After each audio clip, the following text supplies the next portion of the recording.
Hello everyone. तो कैसे हैं आप लोग आशा करता हूँ अच्छे होंगे, स्वस्थ होंगे।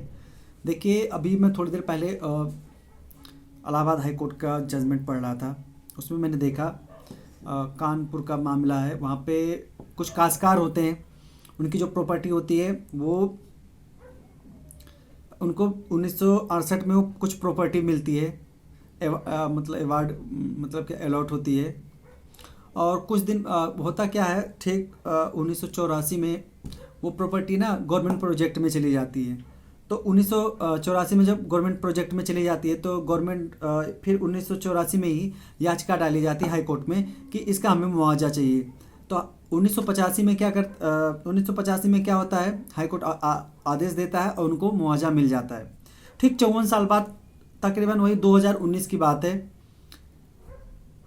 जो काश्तकारों को मिलता उनकी उन्हीं किसी काश्तकारों में से उनका बेटा दोबारा याचिका डालता है कि देखिए अब जो है वो क्या नाम है, 54 साल हो गए हैं, अब मतलब उस प्रॉपर्टी का दोबारा याचिका डालता है हाई कोर्ट में कि मुआवजा बढ़ गया है, मुआवजा की रकम बढ़ गई है, तो हमें जो बढ़ा हुआ रकम है वो और चाहिए।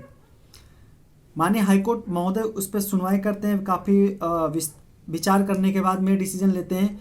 जो किसान होता है उसके ऊपर 20,000 रुपया का जुर्माना लगाते हैं और कहते हैं 2 सप्ताह के अंदर आप कोषागार में पैसा जमा कीजिए। अगर नहीं जमा करते हैं तो आपके अगेंस्ट राजस्व नियम अनुसार, जो राजस्व नियम है, अधिनियम है, उसके तहत आपसे पैसा वसूल किया जाएगा। क्योंकि उस पर टिप्पणी भी की जाती है, मतलब हाई कोर्ट महोदय का कहना भी होता है कि एक ही चीज़ पर, मतलब एक ही प्रॉपर्टी पर आप कितनी बार क्या कहते हैं, एक से अधिक बार उसमें वो क्या नाम है, मुआवजा नहीं लिया जा सकता है, क्योंकि एक ही चीज़ के बार बार मुआवजा हम नहीं दे सकते हैं। दूसरी बात ये है कि क्या नाम है, अब जैसे एक बार मुआवजा दे चुके फिर 4 साल बाद, 10 साल बाद, ठीक 54 साल बाद वो दोबारा फिर उस चीज़ के मुआवजा मांगते हैं जो ऑलरेडी उनके पिता प्राप्त कर चुके थे।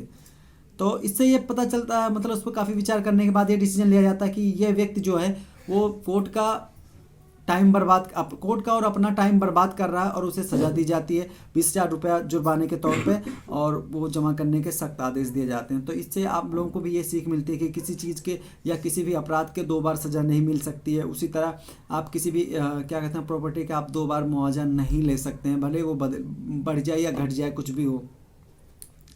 तो कैसे हैं आप।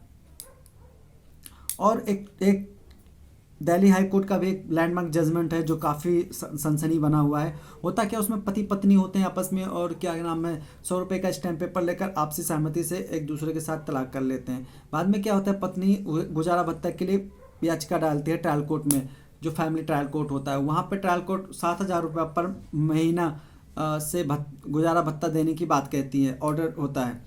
उस ऑर्डर को पति के वकील द्वारा चैलेंज किया जाता है दिल्ली हाई कोर्ट में। दिल्ली हाई कोर्ट उस पर विचार करने के बाद उसमें जो पति के तरफ से एडवोकेट पेश होते हैं, उनका कहना होता है कि जो पति की टोटल कमाई है वो है 15,000 रुपये, वो 7,000 रुपया पर महीना नहीं दे सकता है गुजारा भत्ता।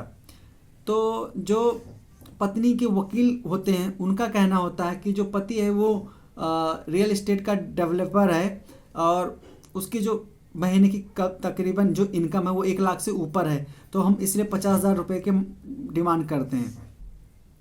तो कहने का मतलब ये सारी चीज़ें होती हैं। और जो उनका तलाक होता है आपस में, उसको वैलिड नहीं माना जाता, इनवैलिड माना जाता है, क्योंकि कोर्ट के बाहर आपसी सहमति से जो तलाक लेते हैं स्टैम्प, वो भी 100 रुपये के स्टैम्प पेपर से, जो कि काफ़ी गलत होता है। क्योंकि जो तलाक के जो रूल हैं, जो नियम है, वो उससे बिल्कुल हटके हैं। और जैसे अगर किसी को तलाक लेना भी होता है तो उसके लिए क्या करना होता है, आप जो कोर्ट के प्रोसेस हैं उसके हिसाब से आप म्यूचुअल अंडरस्टैंडिंग से आप तलाक ले सकते हैं, जो काफ़ी अच्छा और सस्ता प्रोसेस है। तो दोस्तों, कैसी लगी वीडियो, मैं फिर मिलूंगा एक नई वीडियो के साथ। तब तक के लिए जय हिंद।